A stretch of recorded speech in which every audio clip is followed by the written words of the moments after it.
Hi everyone, तो कैसे आप भाई? बहुत अच्छे हो गए। तो सबसे पहले आप मेरे वाला सूट देखिए जो मैंने वेयर कर रखा है। बहुत ही सुंदर प्रिटी सूट है और लखनऊ कढ़ाई का वही सूट है, बहुत सुंदर। सेकंड आप ये देख रहे हो जो मैंने मल्टी कलर का ओपन कर रखा है, बहुत ही सुंदर पर्पल सूट है। सॉफ्ट एंड कॉटन है, बहुत ही सुंदर प्रिंट इसका दे रखा है। पहनने के बाद बहुत ही प्यारा लुक आने वाला है। इसका दुपट्टा बहुत ज़्यादा सॉफ्ट एंड अच्छा है। दुपट्टा बहुत ही सुंदर है इसका, प्रिंट वाला। थर्ड इसका पैंट दे रखी है इसके साथ, जो पैंट बहुत अच्छी है, लंबी है, बहुत ही अच्छा कपड़ा है। ये सेकंड है आपका ये ब्लू कलर का सूट जो बहुत ही प्यारा है, पहनने के बाद बहुत ही ज़्यादा कंफर्टेबल होने वाला है आपको।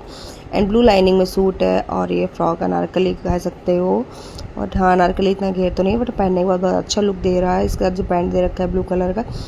और थर्ड मैं आपको बताने जा रही हूँ ये वाला सूट। तो गाइस पहले जाकर मुझे follow and like comment share जरूर करना। अगर आपको मेरा कलेक्शन अच्छा लगा हो तो कमेंट में ज़रूर बताना। ये दुपट्टा आपको दे सकते हो, कॉटन का दुपट्टा है, बहुत चौड़ा, बहुत अच्छा दुपट्टा है। साथ में ये